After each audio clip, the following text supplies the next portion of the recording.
And I understand and I recognize the difficulty in passing comprehensive immigration reform.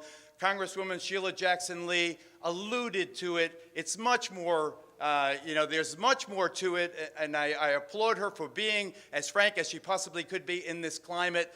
But there is something we can do right now. There's something that I believe has already started, although the communication between the White House and the Department of Homeland Security has to be much more explicit. President Obama, call off these raids.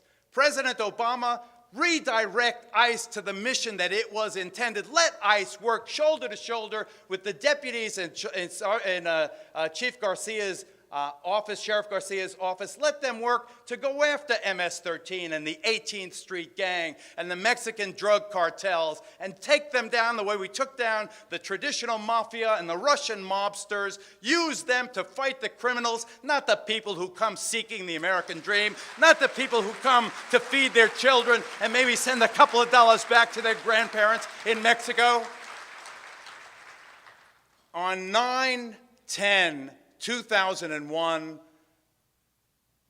Bush and Fox were this close to making an evolved recognition of trans-border life, the recognition of the reality of the Texas-Mexico relationship, of the relationship between the Southwest and Mexico and Central America. They were this close. Along with NAFTA and all of these other free trade, there was going to be a recognition of the trans-border workforce that has existed in this country since this country was part of Mexico, before the border moved over them. And what happened? The attacks came, the money was generated, and where did we hunker down as we always do in confronting an external threat? And we raised the American flag, and we were ready, and we fixed bayonets, and the hammer fell on who most severely? On the campesino, on the apricot picker, and the blueberry picker, and the poultry processor, and the meat packer. Not on the terrorist. There has never been, as far as I know, and I have spent weeks and months on that damn border. I spent in a Fox News investigation months, literally months, looking for terrorists coming across our southern border. There has never been, not one time, one verified penetration of the southern border of the United States by any of these al-Qaeda terrorists, not once.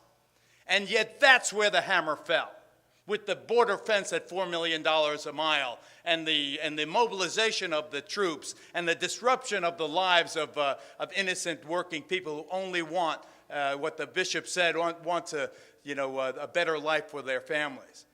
We have had terrorist penetrations into this country, perhaps as many as 24 of them. From whence did they come? They came from Canada. Where is the concern? The people who let off bombs in Times Square came from Niagara, Ontario. Where is the same concern? Tell me that it's not racial. Tell me, please, someone, help me out here, and tell me if it was the Swedes coming that we would be so alarmed and so emotional and so defensive. Call out the FBI, the CIA, the NHL. Call off the raids. Mr. Obama, be very specific. You don't need legislation to redirect ICE. You tell them. Go after the bad guys. Work with Sheriff Garcia. Work with these other border, city, and province law enforcement. Use RICO statutes. Use informants. Use wiretaps. Use have a bilateral relationship with Mexico to go after people who are importing drugs, using guns that we export to them to disrupt life in America, to poison our youngsters with the dope. Go after the bad guys. Don't go after the people who are just like your grandparents and your great-grandparents and your great-great-grandparents. That's an easy one. And there's a couple of others. 287, the statute that allows local law enforcement to become basically immigration police, makes local law enforcement deputized to enforce federal immigration policy. 287 is not a bad statute, but let me tell you about the misuse of it. They are not using it. I'm excluding specifically the Sheriff's Department here, but generally speaking, they're not using it to do the hard work of law enforcement investigation. They are using 287 at traffic stops, carding people whose skin is brown and asking them where they were born. Not, let me see your license, Sonny. Not you were going 60 and a 40. Where were you born? My son Cruz was born in Dallas. He attended the first 10 grades of school at St. Mark's in Dallas. He moved on to Portland. His mother's Mexican-American. He has skin a little darker than mine. My son was carded by the local sheriff in Portland, Oregon, and asked for proof of citizenship. My son, Geraldo Rivera's son. You don't think that that makes me angry? You don't think that that is something that I notice? And that is why Mitt Romney was not the Republican candidate for president, and that's why John McCain is not the president of the United States. Mitt Romney turned from a guy who was open-minded and liberal and had, a sanctuary policy in Boston and elsewhere in Massachusetts when he was governor there. And then he's running against Rudy Giuliani, who invented sanctuary cities in New York. And suddenly they're vying to see who could be toughest on illegals. What are they going to do, string them up next?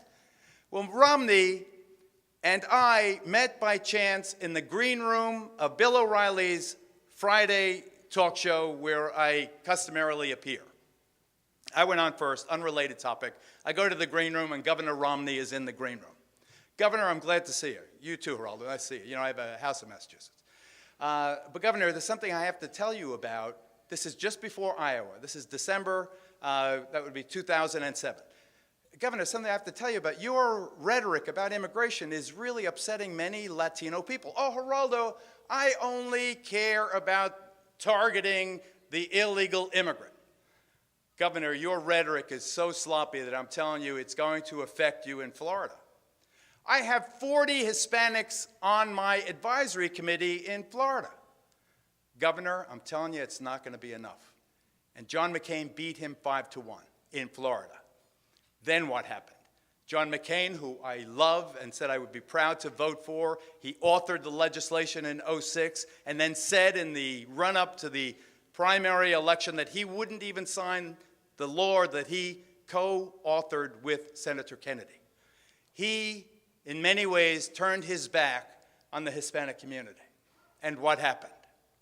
The Hispanic community, for the first time in this country, 15.4% of the United States population, 46.7 million strong, turned their backs on the Republican Party.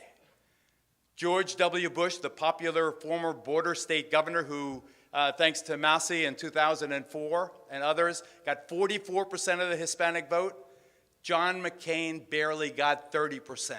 It was the changing from red to blue of those Latinos, people who had heard the national dialogue and been profoundly offended by the tone of that debate, by the racial slander that was going on, that they said, you know something, I am slow to anger, but I am going to register to vote, and I am going to vote for the Democrat because the Republicans have cut me loose, have turned me out to dry, and have allowed Lou Dobbs to slander me and my family on a regular basis, and that's why John McCain is not the President of the United States.